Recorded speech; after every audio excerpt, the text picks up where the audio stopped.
In the previous video, we discussed about how we use the first derivative in understanding the local maxima and local minima, correct?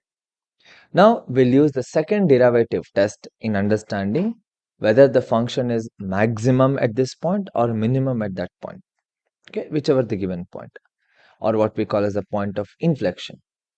Now, for that, the basic theory behind it is that suppose if f double dash of x is less than 0, negative value, then the function is maximum.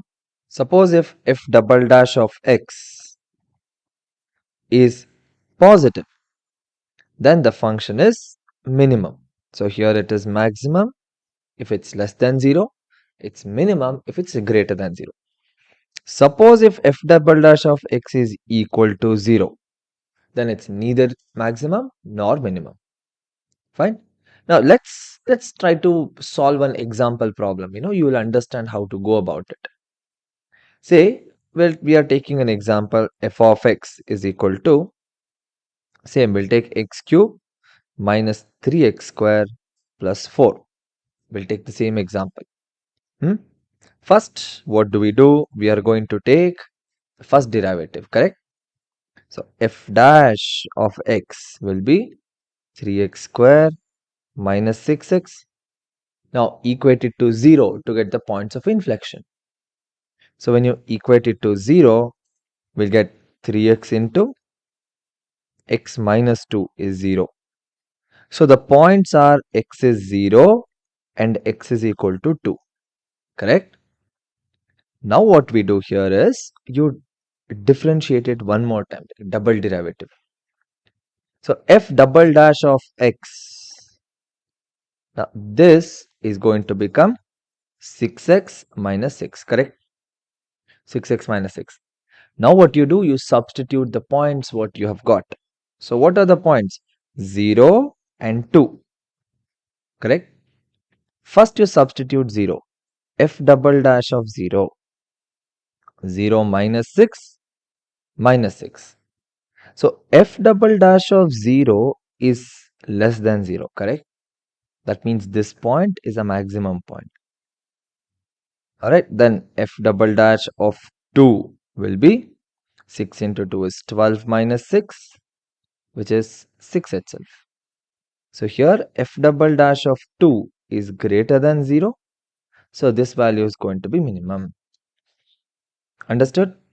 Now, this is how you are going to solve the problem, especially for the double derivative.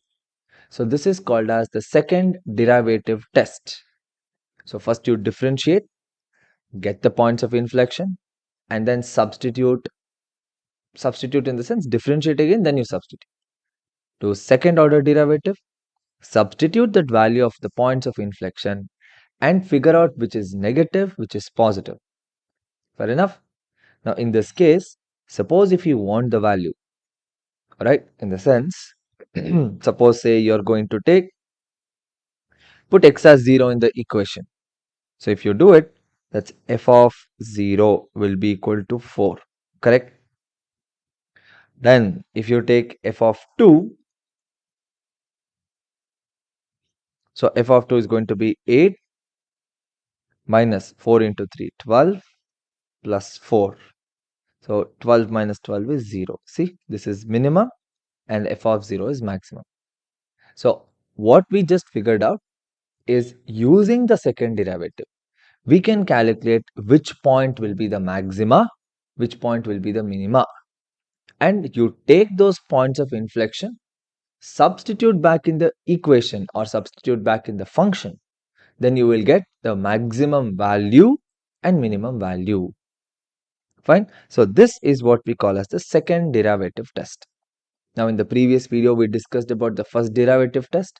This is the second derivative test. Fine. Now, in the next video onwards, we'll start solving problems on these maxima and minima. Fine. Different types, finding the value, finding the range.